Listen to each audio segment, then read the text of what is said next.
کے بانی تحریک اس بات پر ڈٹے ہوئے ہیں کہ فوج مجھے پاور دے اور پاور دینے کے بعد کوئی بات کرے تو میں بات کروں گا. اب بھی لگتا ہے کہ وہ یہ چاہتے ہیں کہ انہیں رہا کیا جائے, ان کے مقدمات ختم کیے جائے, اور مقدمات ان کے صرف ان کے یا ان کی بیوی کے, بس اور کچھ نہیں. سب سے پہلے تو اوورآل اس پولیٹیکل سینیریو کا جائزہ لیا جائے, چاہے وہ اقتدار میں رہنے والی جماعت ہے, اپوزیشن کی جماعتیں ہیں, یہ آپ کو پولیٹیکل سٹیبلٹی کچھ ہوتی ہوئی نظر آ رہی ہے آئندہ آنے والے دنوں میں؟ نہیں, فوری طور پہ تو جس کو آپ سٹیبلٹی کہتے ہیں وہ تو نظر نہیں آ رہی.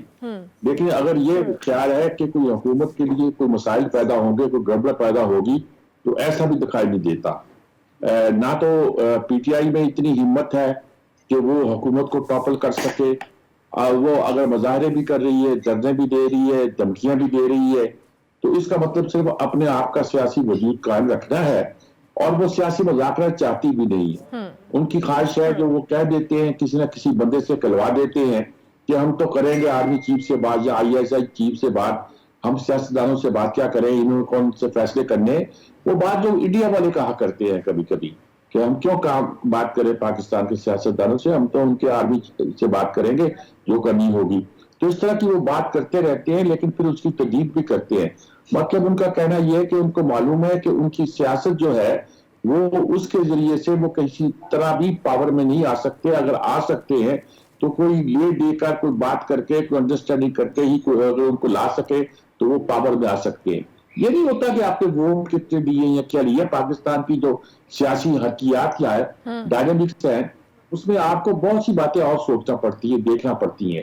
آپ نے ووٹ لیے ہوں گے, میں نہیں کہتا کہ ووٹ 147 ٹھیک ہے یا 45 ٹھیک ہے, یا کون ٹھیک ہے یا کون نہیں ٹھیک ہے. وہاں کل بہت ایک میں کہتا ہوں بہت ہی موٹبر اور معزز شخص نے یہ بتایا کہ کراچی میں جن لوگوں نے پی ٹی آئی بہت سے حلقوں میں جیتی ہے, اور مثلا جماعت اسلامی والوں نے کہا کہ ہم کہتے ہیں کہ وہ جیتے ہیں, لیکن ان کے پاس فارم 45 نہیں ہے.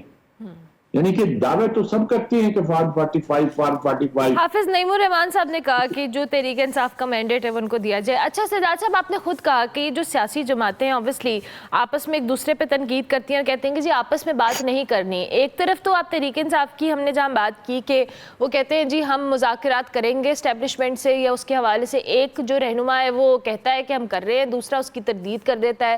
تو یہ جو تصدیق اور تردید کے درمیان میں الجھی ہوئی ہے تحریک انصاف, یہ الجھن سے کیسے نکلے گی؟ کیا ہوگے ان کے مذاکرات, اور اگر ہوں گے تو ان کا کچھ رزلٹ بھی نظر آئے گا؟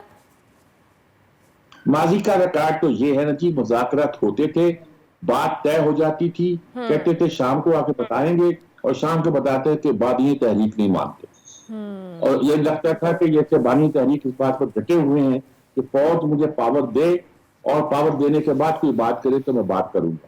اب بھی لگتا ہے کہ وہ یہ چاہتے ہیں کہ انہیں رہا کیا جائے, ان کے مقدمات ختم کیے جائیں, اور مقدمات ان کے صرف ان کے یا ان کی بیوی کے, بس اور کچھ نہیں, مقدمت کیے جائے اور ان کو پاور میں لایا جائے, پھر اس کے بعد مذاکرات کیے جائے. اس طرح کی جو جب ایک آپ سٹانس اختیار کر لیتے ہو تو وہ کوئی سیاسی سٹانس نہیں ہوا کرتا. آپ یہ بات ایسی ہے تو کہنا بھی نہیں چاہتے, لیکن کیا آپ یہی رہے ہو. آپ کہہ رہے جی ہمارا مینڈیٹ ہمیں دیا جائے. مینڈیٹ کیسا مینڈیٹ بھائی, کیسے ثابت کرے ہوئے کہ آپ کا مینڈیٹ یہ ہے؟ آپ کو ثابت کرنا پڑے گا نا. وہی میں کہتا ہوں کہ فارم 45 بھی ان کے پاس نہیں ہے. یعنی کہ یہ شور جو تو وہ پڑتا ہے نا کہتے ہیں کہ یہ ہمارے ساتھ دھاندلی ہوئی ہے, ہمارے مینڈیٹ کو چھینا گیا ہے, وہ تو یہ الزام لگاتے ہیں. دھاندلی ہوئی کیسے ثابت کریں گے دھاندلی ہوئی ہے؟ ان کا ایک ہی دعویٰ نا کہ فارم 45 کے مطابق ہم جیتے ہیں. وہ فارم 45 ہے نا. صحیح, ٹھیک ہو گیا. کہا جاتا اچھا مولانا صاحب کی بھی سجاد صاحب بات کریں. کل انہوں نے بھی پہلے تو کیپٹن صفدر کو تنقید کا نشانہ بنایا, پھر شہباز شریف صاحب کے حوالے سے کہا کہ شہباز شریف پہ ہم بلا وجہ کیوں تنقید کر رہے ہیں, جن کی حکومت ہے ان پہ تنقید کی جائے.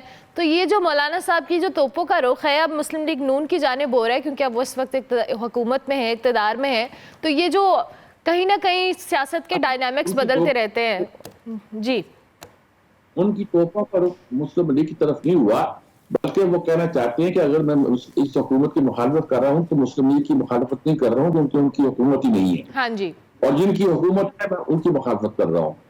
وہ لڑائی اسٹیبلشمنٹ سے لڑ رہے ہیں. صوبہ خیبر پختونخوا میں جو ان کا اسٹرانگ ہولڈ تھا وہ ایک طرح کا ختم ہو گیا ہے.